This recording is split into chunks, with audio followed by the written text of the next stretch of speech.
I was born and raised in London, on council estates in London. The place has shaped a lot of what I am. But what is London? Well, I guess they'd say a place could be described by its physical circumference, by the structures that sit in it and their specific functions, by linguistic statistics, by its rate of consumption, by its economic state, and basically by using numbers. But of course, we understand that it's the faces that make it. The array of shapes and flavours, the neighbours you were raised with. London's been a champion for multicultural, multi-ethnic, multi-story blocks, full of stories that are multi-centric. But in recent decades, our London's looking different. We've seen the list of changes and housing's at the top. We're seeing a lot of victims to the country's housing system, so I'm going to see what's happening and what's been going wrong.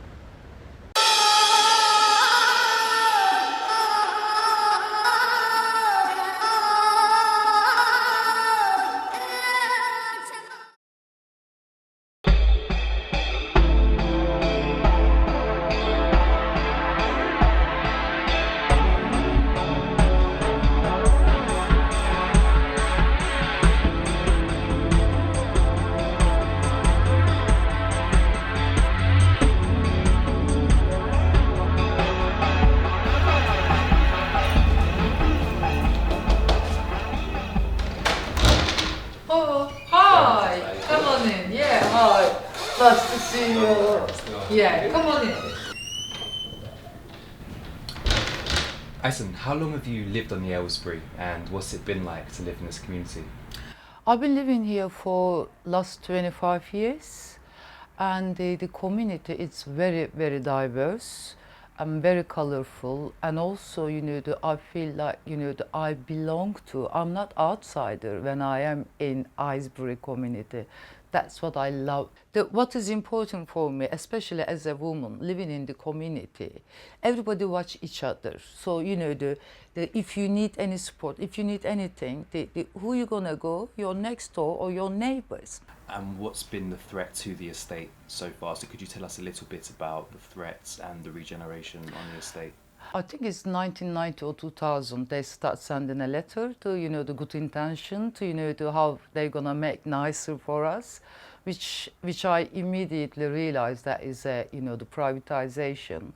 And proudly, I founded the campaign here, because council's intention is to just, to kick us out of the area, even if it's possible, outside of London, because we live in the Zone 1. And then, according to council, unfortunately, working class people doesn't deserve to live here. They want, to kind of clean the London and then get rid of all the working class people and bring all those yuppie, hipster, offshore tax avoider people to live here. But they don't know what makes London is us. The Aylesbury, one of Europe's biggest regeneration projects. The council says the plans will bring new jobs and business prospects. But our homes are business, aren't homes to live in. Let's take a minute to explore the wider context. Aylesbury housed 2,200 council tenants. They paid social rents which were truly affordable. But when you consider rent levels post-development, residents returning doesn't seem so plausible. Because only 1/3 of new homes will be at social rent, and even those will be an increase of 16%. Then there'll be 150 social homes less, and these are just the figures right now at the best. The real story here, according to the residents, is the council just want the poor out the door so they can sell the land and homes to developers and bring in wealthy people who can afford to pay more. What's more, they highlight a managed decline. This means the council let it rot over time, so down the line they can just simply say it needs replacing and use it to justify estate regeneration.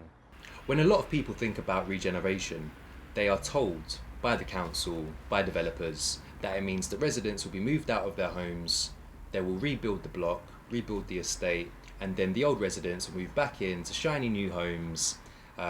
What do you say to these people? No. That is a total lie. It's not a regeneration. Let's put it right. It is a gentrification. It is a social cleansing.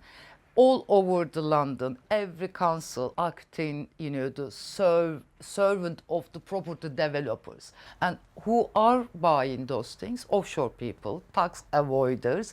And the council knows that, and they are going out of the country to some of the conference to sell off their homes, and nobody is thinking the thousands and thousands of people, where they gonna go? Those councillors, those fucking bastard councillors, they've been licking property developers' asses to just throw them a little bit bone for their own benefit. They bribe some tenants and then they put in the thousands of people, in a situation uncertainty. That is not carry on. 2001, we had a ballot and we won the ballot. 73% of tenants said no to privatization and stay with council. The tenants are resistant. And what council wants to do, to kind of put people off from the place we love living in.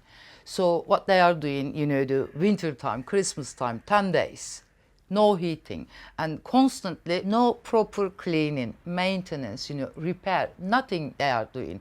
I come across some people saying that, they are not cleaning, they are not doing repair, so I can't take it anymore. I had enough and I want to move out, which is rightly so, because it is a basic thing. It is our agreement as a tenants and as a council, but they are using that as a power to push us out. But what they don't know, still, working class are very clever. Everybody knows that why we are having this. And we don't mind. We can still stay and still resist.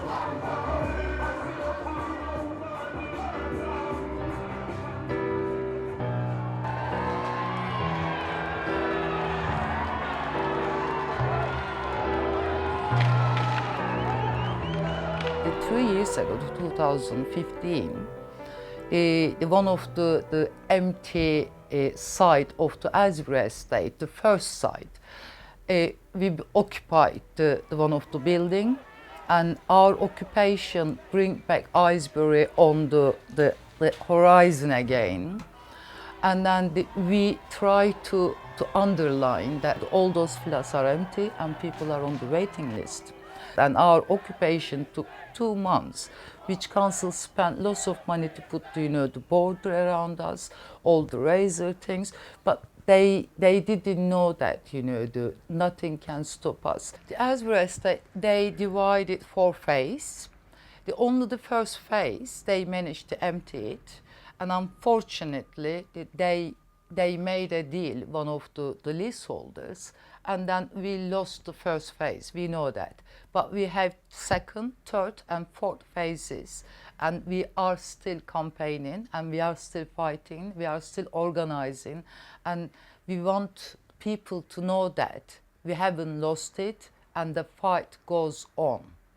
Estate regeneration has torn apart communities, but it's also brought solidarity and unity. It's sparking resistance in almost every borough. Communities are fighting back of every type and colour. Strangers, friends and neighbours, the names behind the numbers. We're starting to hear the voices of the voiceless come to thunder. Accidental activists, not seasoned pros, ordinary people forced to fight to save their homes. And we've only scratched the surface of regeneration truths. We'll explore more next in episode 2.